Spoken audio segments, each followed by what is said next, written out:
बिस्मिल्लाहिर्रहमानिर्रहीम। अस्सलाम वालेकुम। ऑनलाइन क्लास के सिलसिले में आपके बायोलॉजी का टीचर बरकतुल्लाह आपसे मुखातिब है। तो आज हम पढ़ रहे थे, इससे पहले दो लेक्चर्स हुए थे ना, उसमें हमने पढ़ा था एरोबिक रिस्पायरेशन को पढ़ रहे थे ना। तो जैसा कि पहले बताया गया था कि एरोबिक रिस्पायरेशन जो होती है ना, वो 3 मरहलों में होती है ना। पहला मरहला ग्लाइकोलिसिस होता है, जिसके बारे में आपको बताया गया। दूसरा मरहला जो होता है ना, वो क्रेब्स साइकिल होता है, और तीसरा मरहला इलेक्ट्रॉन ट्रांसपोर्ट चेन होता है।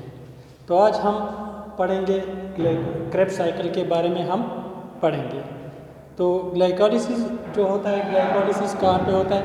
ग्लाइकोलिसिस सेल के साइटोप्लाज्म में होता है।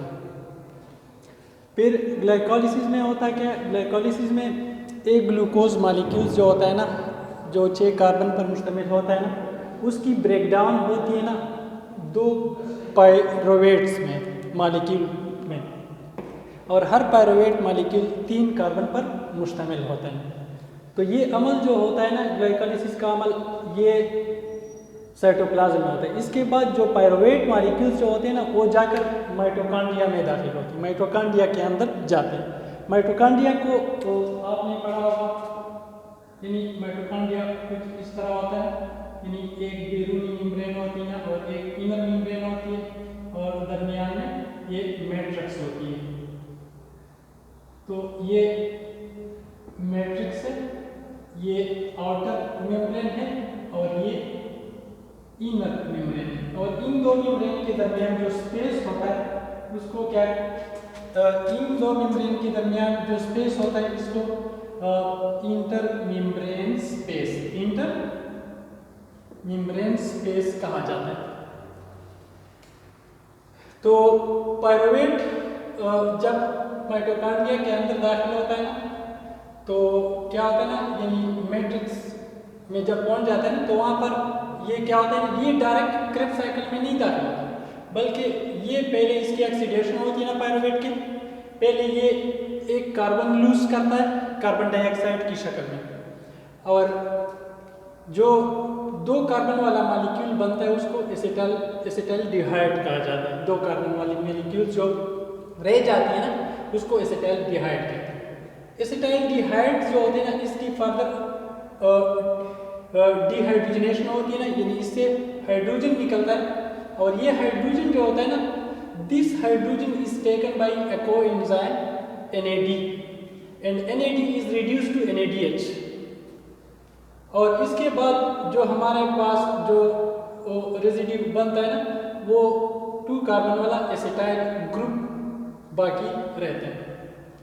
एसिटाइल ग्रुप जो होता है ना, एसिटाइल ग्रुप के साथ जो पहले से मौजूद कोएंजाइम होती है, कोएंजाइम A, वो इसके साथ अमल करती है ना, और ये तब्दील होता है ना एसिटाइल कोएंजाइम A में, जो कि 2 कार्बन वाला मॉलिक्यूल होता है ना, एसिटाइल कोएंजाइम A। और फिर यहाँ से फिर जो होती है ना क्रेब्स साइकिल शुरू होती है। तो क्रेब्स साइकिल में क्या होता है ना, तो क्रेब्स साइकिल का जो पहला मरहला होता है ना, तो पहले मरहले में एसिटाइल कोएंजाइम A के साथ एक 4 कार्बन मॉलिक्यूल जो होता है ना, वो अमल करता है ना, जो पहले से मौजूद होता है ना, उसको ऑक्सैलो एसीटेट कहा जाता है। और ऑक्सैलो एसीटेट और कोएंजाइम A आपस में मिलकर क्या बनाते हैं ना, एक 6 कार्बन वाला मॉलिक्यूल बनाते हैं ना, जिसको सेट्रेट कहा जाता है। जिसको क्या कहा जाता है ना, सेट्रेट कहा जाता है। सेट्रेट 6 कार्बन मॉलिक्यूल्स होता है, और इसमें क्या होते हैं ना, 3 कार्बोक्सिलिक ग्रुप होते हैं, 3 कार्बोक्सिल ग्रुप इसमें होते हैं ना, इसी वजह से इसको ट्राई कार्बोक्सिलिक एसिड कहा जाता है ना, ट्राई कार्बोक्सिलिक एसिड। और इस साइकिल को ट्राई कार्बोक्सिलिक एसिड साइकिल भी कहा जाता है ना, इसी बिना पर कि ये जो पहला सबस्ट्रेट बनता है ना क्रेब्स साइकिल में, ये 3 कार्बोक्सिलिक एसिड वाला मॉलिक्यूल्स होता है ना, जो सिट्रेट की शक्ल में होता है ना, और इसी वजह से इसको ट्राई कार्बोक्सिलिक एसिड साइकिल भी कहा जाता है। फिर जो होता है ना, ये 6 कार्बन वाली मॉलिक्यूल्स जो होता है, ये अपने आइसोमेरिक फॉर्म में तब्दील होता है ना, और आइसोसिट्रेट बना लेता है। यानी इसमें कुछ एटमों की रीअरेंजमेंट होती है ना, और इसी वजह से ये अपने आइसोमेरिक फॉर्म में तब्दील हो जाता है, जिसको क्या कहा जाता है, जिसको आइसोसेट्रेट कहा जाता है। आइसोसेट्रेट की क्या होती है ना, आइसोसेट्रेट की मजीद फिर क्या होती है ना कि उसमें से कार्बन निकलता है, एक कार्बन निकलता है ना कार्बन डाइऑक्साइड की सूरत में, और इससे हाइड्रोजन भी निकल जाता है, यानी इसकी डीकार्बोक्सिलेशन होती है और इसकी डीहाइड्रोजनेशन होती है। हाइड्रोजन जो होता है ना, कार्बन तो कार्बन डाइऑक्साइड की से शक्ल में निकल जाता है, जबकि हाइड्रोजन जो होता है ना, दिस हाइड्रोजन और ये हाइड्रोजन NAD लेता है जो कि कोएंजाइम होता है, और NAD जो होती है it is reduced to NADH। किस चीज़ में इसकी रिडक्शन होती है ना, NADH। इसके बाद फिर क्या होता है ना, जो बाकी जो मॉलिक्यूल बचता है ना, वो उसको अल्फा कीटो ग्लूटारेट कहा जाता है, जो कि 5 कार्बन वाली मॉलिक्यूल्स होती है, 5 कार्बन वाली मॉलिक्यूल होती है। अल्फा कीटो ग्लूटारेट की फिर डीकार्बोक्सिलेशन और डीहाइड्रोजनेशन होती है ना, यानी इससे फिर कार्बन निकलता है कार्बन डाइऑक्साइड की शक्ल में, और हाइड्रोजन निकलता है, और ये हाइड्रोजन फिर दोबारा NAD कोएंजाइम होता है ना, वो ले लेता है ना, और NAD जो होता है ना, इसकी रिडक्शन हो जाती है ना NADH में, और जो बाकी मॉलिक्यूल बचते हैं ना उसको सक्सेनाइल कहा जाता है। क्या कहा जाता है, सक्सेनाइल ग्रुप या सक्सेनाइल 4 कार्बन वाली मॉलिक्यूल होती है। सक्सेनाइल के साथ को एंजाइम अमल करती है ना, और इससे बनता है ना सक्सेनाइल को एंजाइम A। सक्सेनाइल को एंजाइम A जो होता है ना, फिर सक्सेनेट में तब्दील होता है, 4 कार्बन वाली होती है ना, और इस जब ये तब्दील होता है ना, तो इस दौरान को एंजाइम A निकल जाता है ना, और इस दौरान कुछ एनर्जी भी रिलीज होती है ना, और ये एनर्जी क्या करती है ना, this energy is used for phosphorylation of GDP and into GTP। ये किस चीज़ के लिए इस्तेमाल होती है ना, ये एनर्जी इस्तेमाल होती है ना, ये GDP को, गवानोसिन डाइफॉस्फेट को किस चीज़ में तब्दील करती है ना, गवानोसिन ट्राइफॉस्फेट में, और गवानोसिन ट्राइफॉस्फेट बाद में ADP के साथ मिलता है, एडिनोसिन डाइफॉस्फेट, फिर क्या बनता है ना, ATP बनती है ना, और इसी तरह यहाँ पे जो एनर्जी रिलीज होती है ना, वो ATP बनने में इस्तेमाल होती है ना, यानी, और इसको सबस्ट्रेट लेवल फास्फोराइलेशन कहा जाता है। फिर इसके बाद जो 4 कार्बन मॉलिक्यूल हमारे साथ आता है सक्सिनेट। सक्सिनेट जो होता है ना, इसकी फर्दर ऑक्सीडेशन होती है ना, यानी इससे हाइड्रोजन निकलता है, और ये हाइड्रोजन जो होता है ना, एक अनदर कोएंजाइम होती है ना FAD, फ्लेविन एडेनिन डाइन्यूक्लियोटाइड, वो ले लेता है ना ये हाइड्रोजन, और ये कोएंजाइम जो होता है ना, it is reduced to FADH2। ये किस चीज़ में रिडक्शन इसकी होती है ना, FADH2 में इसकी रिडक्शन होती है ना, और जो हमारे साथ मॉलिक्यूल बचता है ना, वो 4 कार्बन वाला मॉलिक्यूल होता है फ्यूमेरेट हमारे साथ बनता है। फिर फ्यूमेरेट जो होता है ना, इसकी हाइड्रेशन होती है ना, यानी इसके साथ वाटर मॉलिक्यूल मिलता है, और वाटर मॉलिक्यूल, और ये फ्यूमेरेट जो होता है ना, it is converted into malate. किस चीज़ में इसकी तब्दील होता है, किस चीज़ में ये तब्दील होता है ना, ये अनदर ऑर्गेनिक कंपाउंड होता है ना, जिसको मेलेट कहा जाता है ना, 4 कार्बन वाला कंपाउंड होता है ना, उसमें तब्दील होता है। फिर क्या होता है ना, फिर इसके बाद इसकी मज़ीद ऑक्सीडेशन होती है ना, यानी इससे हाइड्रोजन निकलती है ना, और ये हाइड्रोजन जो होती है ना, it is taken by the NAD, और NAD ले लेता है ना, और NAD जो होते हैं ना, इसकी रिडक्शन होती है ना NADH में, और ऑक्सैलो एसीटेट जो होते हैं ना, फिर हमारे साथ बनता है ना, फिर ये ऑक्सैलो एसीटेट दूसरे मॉलिक्यूल कोएंजाइम एक एसिटाइल कोएंजाइम A के साथ अमल करता है ना, और ये साइकिल जो होता है ना, ये कंटिन्यू होता है, यानी चलता रहता है। इस साइकिल में यानी आप देख रहे हैं कि इस साइकिल के यानी ये रिएक्शंस जो होते हैं ना, एक साइकिल की सूरत में, एक चक्कर की सूरत, गोल साइकिल की सूरत में होते हैं ना, और इसको क्रेब्स साइकिल कहा जाता है ना। क्रेब्स साइकिल क्यों कहा जाता है ना, क्योंकि इन रिएक्शन को पहले किसने मालूम किया था ना, एक ब्रिटिश बायोकेमिस्ट था जिसका नाम क्या था, सर हांस क्रिब था।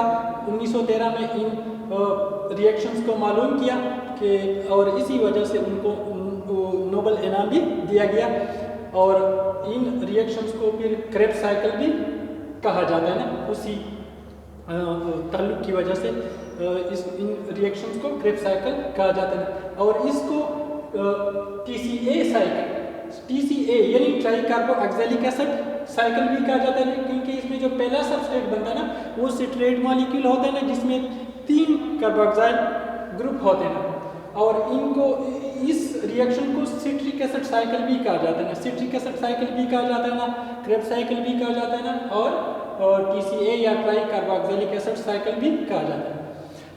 इन रिएक्शन में आप देखते हैं ना कि क्रेब्स साइकिल में क्या बनते हैं ना, यानी जो पायरुवेट जो थे ना, जो 3 मॉलिक्यूल कार्बन, यानी जिसके एक मॉलिक्यूल में 3 कार्बन होते हैं ना, वो रिलीज होते हैं ना। एक मॉलिक्यूल तो लिंक रिएक्शन में रिलीज होता है ना कार्बन डाइऑक्साइड का, एक कार्बन तो कार्बन डाइऑक्साइड में लिंक रिएक्शन में रिलीज होते हैं ना, और दो जो रिलीज होते हैं ना वो यहाँ पे रिलीज होते हैं एक। तो इसी तरह वो तीनों जो क्रेब्स साइकिल में पायरुवेट के तीनों कार्बन दाखिल होते हैं ना, वो कार्बन डाइऑक्साइड की शक्ल में रिलीज होते हैं। और इसी तरह इस क्रेब्स साइकिल के दौरान क्या बनते हैं ना, यानी जो वो एंजाइम्स होते हैं ना, NAD और FAD, वो उसकी रिडक्शन होती है ना। NAD की रिडक्शन किस चीज़ में होती है ना, NADH में रिडक्शन होती है ना, और इसी तरह FAD की रिडक्शन होती है ना FADH में। तो इसमें क्रेब्स साइकिल में कुल 3 NAD बनती है ना एक क्रेब्स साइकिल में, और एक FADH बनती है। और इसी तरह यहाँ पे इसकी एक ATP डायरेक्ट बनती है ना थ्रू सबस्ट्रेट लेवल फास्फोराइलेशन, यहाँ पे एक ATP भी इसकी बनती है।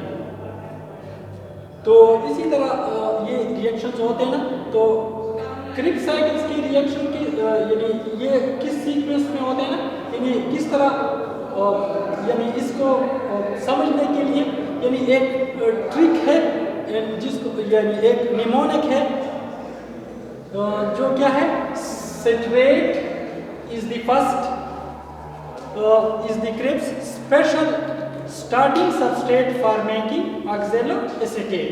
यानी निमोनिक क्या है, निमोनिक को मैं यहाँ पे लिखता हूँ, निमोनिक है सिट्रेट is Krebs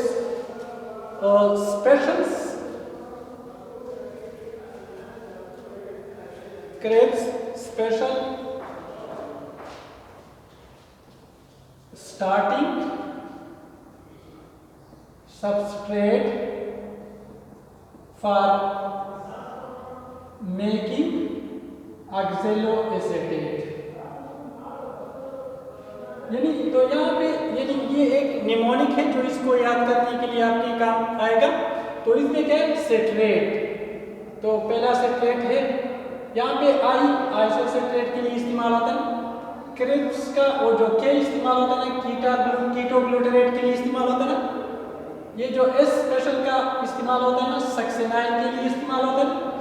स्टार्टिंग का जो एस है ये किसके लिए, यानी हम सक्सेनाइल को एंजाइम ए सबस्ट्रेट सक्सिनेट के लिए हम इसको से रिलेट कर सकते हैं। इसी तरह फार का एफ जो होता है ना फ्यूमेलेट के लिए, और इसी तरह मेकिंग का मेलेट के लिए, और ऑक्सैलो का ऑक्सैलोएसीटेट।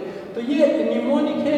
अगर हम इस निमोनिक को याद रखें तो हमें इन रिएक्शन की सीक्वेंस को याद रखने में यानी बहुत काम आएगी।